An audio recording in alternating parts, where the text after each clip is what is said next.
Nasimanya ikia Benya beo Benya Nasimanya Barakidi Mogo So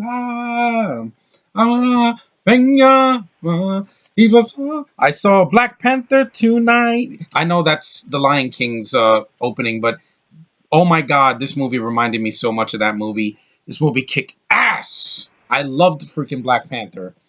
Yes, and before you go in the comment section once I post this on YouTube, this is going to be spoiler free. So just to let you guys know, I'm going to do a spoiler podcast with my friends, possibly next week.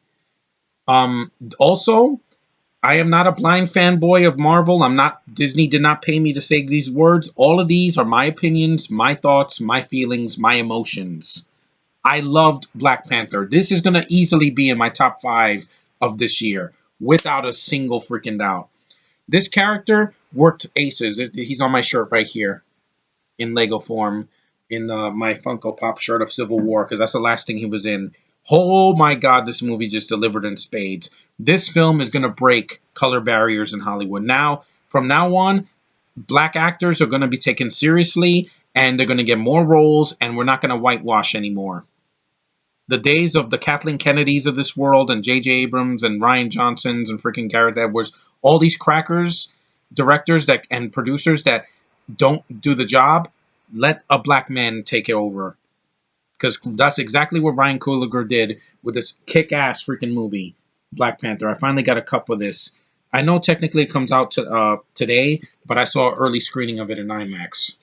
Oh my god, let me just say the things that I loved the freaking cast in this movie. This was one of the most diverse, badass, culturally sensitive casts I've ever seen. Chadwick Boseman is amazing. He is the Black Panther. His accent, his mannerisms, his emotion, everything about this character is solid. Lupita Nyong'o was gorgeous. I loved her in this movie. She showed her African pride in the film. It didn't rub me the wrong way. It fit her role. She was in it a lot more than The Force Awakens. And by the way, let me say this before I get to the other things in the movie. This was better than any Disney Wars. It has a black lead that's not a comic relief. He has some jokes in it, and it works. Lupita Nyong'o is used more in this than in The Force Awakens. Freaking Forrest Whitaker, who is an Oscar-nominated actor that won an Oscar, he's in this movie more than Rogue One. Fuck you, Episode 7. Fuck you, Rogue One. And fuck you, Episode 8. This is how you make a good summer blockbuster in the month of winter. In the season of winter, in the month of February. This is how you do it. I'm tired of these crackers that do these dry, boring-ass, bland movies with bad CGI faces and actors who just are not good leads. There's a reason Boyega was not in this, because he's not good. He's a coonhound that wishes he was a white guy, because he tries to sound white in every movie he's in like this. Yeah, screw Pacific Rim 2. This movie's gonna make more. This film I saw in a packed theater, in an IMAX theater with 95% black patrons, like customers going into the theater, and I felt right at home. There were a couple of people, white, Asian, Hispanic, you get it, but oh my god, I felt like I was at home. It was the audience clapped, they laughed when it was appropriate, they freaking cheered when they saw Stan Lee. He's in the movie, he's in all of these films, it's not a spoiler. They clapped in the action scenes, and they applauded when it was over. And yes, there's 2 post-credit scenes. I'm not going to mention them. I'm just going to say there's 2 of them at the end. But yeah, the rest of the cast, the girl that played, T'Challa's sister, she was badass. I liked her. The lady that played the general of the Wakandan women was badass. This movie had reminded me of a lot of films. It's The Lion King mixed with Attack of the Clones at the end, especially with the, in the final battle. You have, it reminds me of Wonder Woman, but with a black cast more than a white cast. It also reminded me of, there's a scene that's straight out of Tron Legacy. The train scene, you saw that in the trailer with Michael B. Jordan and freaking, Chadwick Boseman fighting. That's not a spoiler. That's in the film, but I'm not going to say when. And there's a lot of things in it. Like, this gave me more of a Star Wars than Disney Wars ever could. There's scenes with Martin Freeman where that he actually he's used in the film a lot more than in Civil War, and it was great to see. And there were spaceships in it, so there you go. And yeah, there's one minor inconvenience, but I promise you, he's not. This man is better treated here than in The Force Awakens in Episode 8. Andy Serkis as Claw. He has more fun in this role. He's not in it very much, so don't expect him to be the main villain of the whole piece. But the first 30 minutes of the movie, when he appears, he's having the time of his life. He's cracking jokes. He has a crazy accent. He has a great accent. He has, he fixed his arm at the end of, Avengers 2. Uh, Ultron took his arm off, and well, he replaced it. That's all I'm going to say. But yeah, there's this chase scene with him that's really cool. There's the interrogation scene from the trailer. You saw that. That's hilarious. I'm not going to spoil anything. Him and Martin Freeman have two scenes together, which is great. It was a Hobbit reunion of The Unexpected Journey. Yeah, this cast was just phenomenal. I'm not going to say anything bad about the cast. It was Angela Bassett as sexy as always, great as always. I love seeing her here. And I know my friend Sean's not going to agree with this, but this was done better than Apocalypse. Let me tell you why. Storm is African in that movie. She has the accent, but she's barely used and she's completely forgotten. Like the whole culture of her is completely thrown to the wayside. This movie, it not just shows you Africa, it shoves it in your face. All the singing and the dancing and the rituals and the traditions is all culturally sensitive, and they respect that culture. Thank you, Ryan Coogler, for doing this. He respected the cast in Creed, and he respects the cast here. Michael B. Jordan is a compelling villain. Fuck you, Kylo Ren. I hate what they did to you. This is how you do a villain without making him throw a hissy fit. He's a badass. He is freaking ghetto. He does things his own way, and he doesn't have to ask people for help. He was just great. Like, this is one of his best performances since Chronicle. Fan Four Stick never happened. This is how you do it right. And he just was very compelling and deep. And I actually felt sorry for him. He wasn't a crying little bitch going, no, he didn't do that. He said, T'Challa, you know what I want? I want your throne. He said it straight up, and I love that. They show the father T'Chaka, that the actor comes back for a couple scenes. I'm not going to say when. And the film is beautifully shot. This is one of the most gorgeous Marvel films I've ever seen. The scenes in Africa when they show the landscapes and the animals, mostly CG, but I'll let it go. It's Marvel. It's a superhero movie that's not meant to be realistic, because that's what DC try to do that, and sometimes they just fail. Sorry. Sometimes you don't need to be realistic. Sometimes you need to be fun. And this film delivered. And it's going to make a ton of money. Mark my words. I know Disney owns Lucasfilm and Marvel, but Marvel does it better. They know how to make entertaining movies.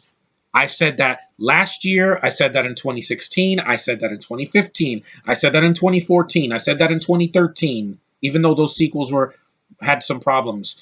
Marvel does it the best. That's why all of their films are in my best list of every year. Not all of their MCU films are somewhere on the list. Some of their X-Men and Spider-Man and freaking Fantastic Four films are a mixed variety. I'll say that. But this movie just had it all. It had great action sequences, great humor that was fit the role. It didn't feel forced. Yes, there's some white jokes in the movie, so anybody that's racially insensitive, can fuck off. I'm gonna say exactly what's on my mind. There are two scenes in this movie that made me tear up. I am not bullshitting you. I hardly ever cry in a Marvel movie, but the last time I felt teary-eyed was in Guardians 2, and that was near the end. Here, I was like, my God, you got me. Writers, you got me. You got emotion out of me. I didn't feel anything when I saw Rogue One. I didn't feel anything when I saw The Force Awakens. When they kill Han off, I wasn't sad. I was pissed off.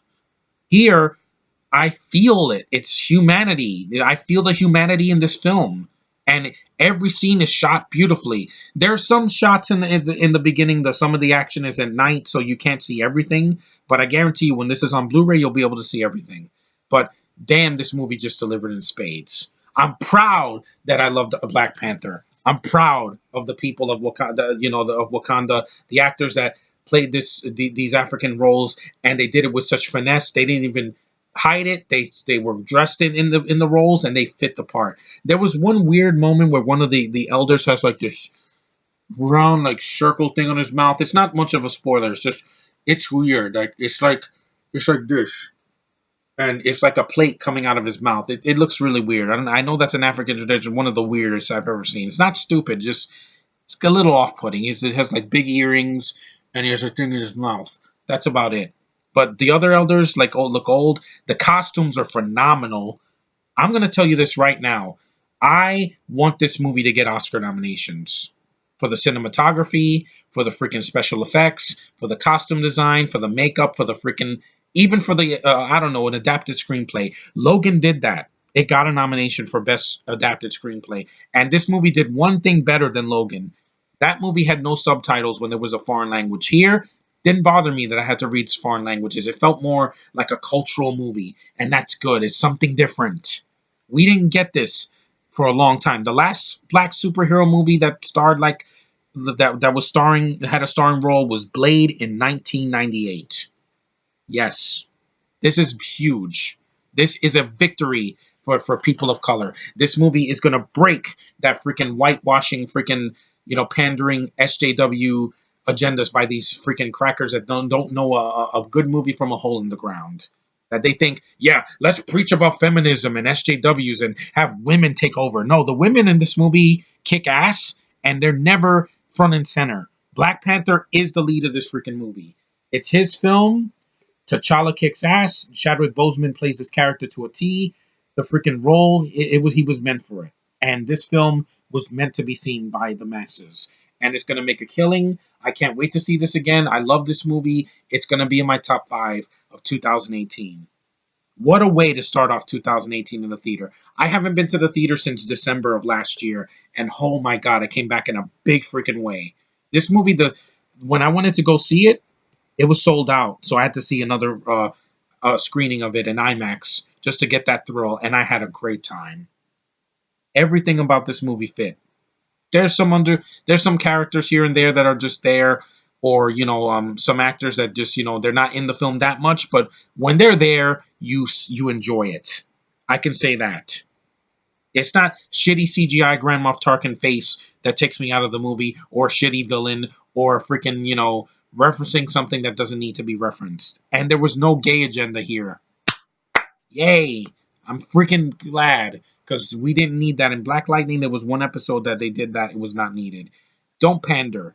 Just entertain me. And damn it, Black Panther lives.